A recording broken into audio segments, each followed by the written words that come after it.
Indah adalah seorang mahasiswa baru yang baru saja diterima di sebuah universitas terkenal di kota. Kebahagiaan yang ia rasakan begitu besar ketika ia menerima kabar tersebut. Namun, di balik kebahagiaan itu, ada satu hal yang membuatnya gelisah, yaitu mencari tempat tinggal selama kuliah. Indah berasal dari kota kecil yang cukup jauh dari tempat universitasnya berada. Ia tahu betul bahwa tinggal di kos-kosan akan menjadi pilihan terbaiknya. Setelah melakukan pencarian di internet dan mendapatkan beberapa rekomendasi dari teman-temannya, akhirnya Indah menemukan sebuah kos-kosan yang cukup murah dan dekat dengan kampus. Namanya Kos Melati, sebuah bangunan tua yang konon sudah berdiri sejak tahun 80-an. Pada hari pendaftaran, Indah langsung mendatangi kos tersebut untuk melihat-lihat. Bangunannya tua, dengan cat yang sudah memudar dan beberapa retakan di dinding.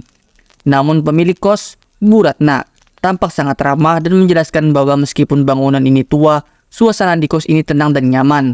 Tanpa pikir panjang, Indah setuju untuk menyewa kamar di sana. Kamar yang didapatkan Indah berada di ujung lorong lantai 2. Suasananya cukup sepi, meskipun ada beberapa penghuni lain di kos tersebut. Saat pertama kali memasuki kamarnya, ia merasakan hawa dingin yang aneh. Meskipun cuaca di luar cukup panas, kamar itu dilengkapi dengan perabotan dasar, sebuah ranjang kayu, meja belajar, dan lemari tua yang terletak di sudut ruangan. Setelah menata barang-barangnya, malam pertama di kosan berjalan normal. Tidak ada yang aneh selain perasaan aneh di dadanya yang sulit ia jelaskan. Mungkin hanya karena ia belum terbiasa dengan suasana baru, pikirnya. Namun, keesokan malamnya, hal-hal mulai terasa berbeda. Saat tengah malam, Indah terbangun karena mendengar suara ketukan pelan dari arah jendela. Jendela kamarnya menghadap langsung ke halaman kecil di belakang kos, dan tidak ada akses bagi siapapun untuk berdiri di luar sana.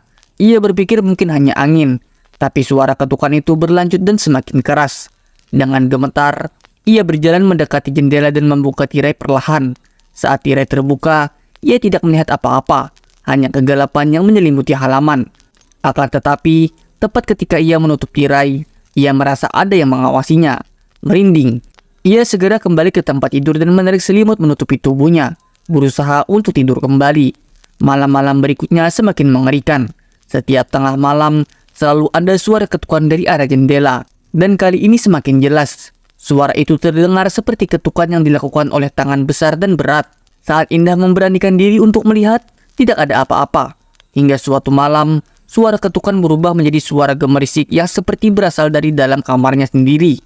Ia mencoba mengabaikan suara-suara itu, hingga suatu malam, sesuatu yang tidak bisa ia lupakan terjadi. Saat sedang belajar di meja, lampu kamarnya tiba-tiba berkelip, sebelum akhirnya padam total. Dalam kegelapan, ia mendengar suara langkah kaki berat dari lorong, semakin dekat ke arah kamarnya. Jantung Indah berdegup kencang. Ia tahu semua penghuni kos sudah tidur, dan lorong itu seharusnya kosong. Dengan tangan gemetar, ia mengambil ponsel untuk menerangi sekitar. Langkah kaki itu berhenti tepat di depan pintu kamarnya. Suara ketukan perlahan terdengar, kali ini dari pintu. Indah menahan nafas, mencoba meyakinkan dirinya bahwa itu hanya perasaannya. Ketukan itu semakin keras, dan kemudian terdengar suara seret, seolah ada sesuatu yang berat diseret di lantai. Indah memberanikan diri untuk mendekati pintu, masih dengan ponselnya yang menyala. Perlahan, ia mengintip dari lubang kunci, dan saat itulah ia melihatnya. Sebuah sosok pucat dengan kain kafan melilit tubuhnya. Pocong. Matanya kosong, menatap lurus ke arah pintu, seperti tahu bahwa Indah sedang mengintip. Kaki dan tangannya terikat erat dengan tali kafan, dan tubuhnya terayun-ayun seperti tergantung di udara. Indah tersentak mundur, terjatuh di lantai dengan keringat dingin mengalir di dahinya. Ia tidak berani membuka pintu atau berteriak. Ketakutan yang ia rasakan begitu mencengkam, seolah suara tenggorokannya terkunci rapat. Sosok pocong itu berdiri di depan pintunya selama beberapa saat, sebelum suara seret kembali terdengar, menjauh ke ujung lorong. Ketika suara itu menghilang, Indah berusaha mengatur nafasnya, berharap semua itu hanya mimpi buruk. Perasaan bahwa ia sedang diawasi masih berlanjut begitu kuat. Keesokan paginya, Indah memberanikan diri untuk menceritakan pengalamannya kepada salah satu teman kosnya, Sari, yang tinggal di kamar sebelah.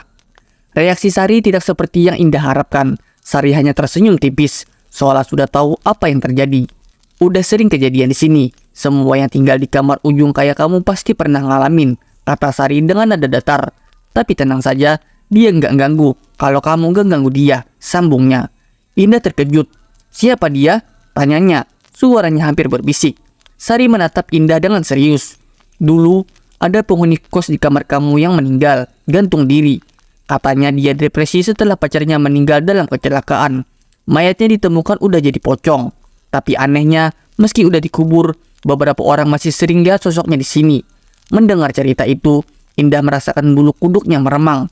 Ia ingin segera pindah, tapi terjebak dengan kenyataan bahwa tidak ada tempat tinggal lain yang bisa ia dapatkan dengan harga semurah itu, dan juga lokasi yang dekat dengan kampusnya. Malam berikutnya, Indah berusaha menenangkan dirinya dan fokus pada tugas-tugas kuliah. Menjelang tengah malam, hawa dingin kembali merayap. Lampu mulai berkelap-kelip lagi, dan suara ketukan di jendela kembali terdengar. Kali ini lebih keras dari sebelumnya. Tidak hanya itu, suara seret juga kembali terdengar dari lorong. Langkah kaki berat seperti sebelumnya mendekat ke arah kamarnya. Dengan tubuh gemetar, Indah tahu ia tidak bisa terus bersembunyi. Mungkin kali ini ia harus menghadapi pocong itu. Dengan segenap keberanian, ia berjalan menuju pintu dan membuka kunci perlahan. Pintu itu terbuka, menampilkan lorong kosong yang diterangi oleh lampu temaram. Di ujung lorong, sosok pocong itu berdiri diam, menatap langsung ke arahnya. Tanpa peringatan, sosok itu mulai melompat-lompat dengan cepat. Semakin dekat ke arah kamar Indah, terdengar suara desa napas dari balik kain kafannya. Dan wajah pucat itu semakin jelas. Indah memundurkan langkahnya, hendak menutup pintu. Namun terlambat, sosok itu sudah berada tepat di depan pintu kamarnya, menatapnya dengan mata kosong yang menyeramkan. Indah menjerit, namun suaranya tenggelam oleh desingan angin yang tiba-tiba memenuhi kamar. Pintu kamarnya tertutup dengan keras, dan sosok pocong itu menghilang begitu saja. Indah jatuh terduduk di lantai, lemas, dengan keringat dingin yang mengalir deras di seluruh tubuhnya. Ia tidak tahu bagaimana bisa selamat dari situasi ini. Pagi harinya, Indah segera mengepak barang-barangnya. Ia tidak peduli lagi dengan seberapa murah kos ini atau seberapa dekat dengan kampus. Pengalaman mengadikan itu sudah lebih dari cukup baginya. Sebelum pergi, ia menemui Bu Ratna, pemilik kos, dan menceritakan apa yang terjadi. Bu Ratna hanya menghela nafas panjang. "Saya sudah lama tahu tentang sosok itu. Banyak penghuni yang pergi gara-gara dia. Tapi saya nggak bisa apa-apa, nak. Dia sudah jadi bagian dari tempat ini." Indah tidak menjawab. Ia hanya ingin segera pergi dan tidak pernah kembali. Saat meninggalkan kos, ia melirik ke arah kamar yang pernah ditempatinya di lantai 2. Namun Indah merasa ada yang mengintip dari balik tirai. Sesosok bayangan putih samar tampak berdiri di sana, memperhatikan kepergiannya. Indah cepat-cepat memalingkan wajah dan mempercepat langkahnya. Ia bersumpah tidak akan pernah lagi mencari tempat tinggal tanpa memastikan lebih dulu apakah tempat itu bersih dari penghuni lain yang tak terlihat. Kos Melati mungkin akan tetap berdiri, namun bagi Indah, kos itu telah menjadi mimpi buruk yang tidak akan pernah ia lupakan.